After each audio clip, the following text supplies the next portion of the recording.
बच्चों को पर्चा बांटा जाता है। कंप्यूटर और कोचिंग क्लास के लिए दोनों बहू ट्यूशन पढ़ाती हैं, एक कंप्यूटर का और एक सब्जेक्ट का। बाकी तीसरी बहू घर के एक कोने में साइबर कैफे का काम खोल लेती है।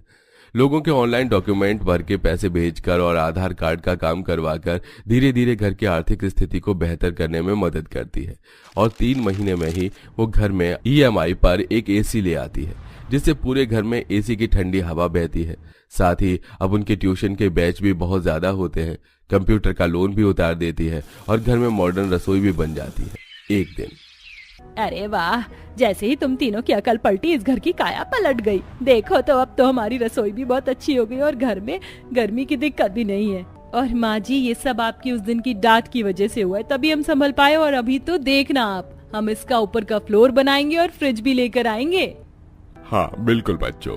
इस तरह तीनों अमीर बहू अपने गरीब ससुराल को बेहतर कर देती हैं और वहाँ खुशी खुशी रहने लगती हैं। कितना समय लगाएगी बहू?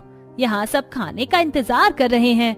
बस माँ जी आ गई। कंचन हाथ में कांच का कटोरा लिए डाइनिंग टेबल की तरफ बढ़ रही होती है, तभी उसके हाथ से कांच का कटोरा छूट जाता है।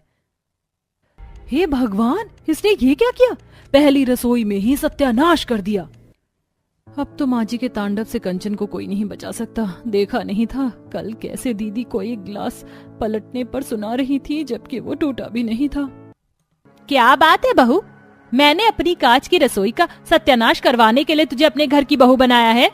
खा लिया खाना, भर गया पेट और हो गई आपके कांच के महल को ढाने की तैयारी। सीमा और मधु डरे हुए थे, वहीं कुंती लगातार कंचन को खरी खोटी सुना रही थी। आखिर कांच की रसोई के लिए कुंती का इतना प्यार क्यों? जो कुंती एक कटोरे के टूट जाने पर इतना भड़क क्यों रही थी? इसे जानने के लिए हमें कहानी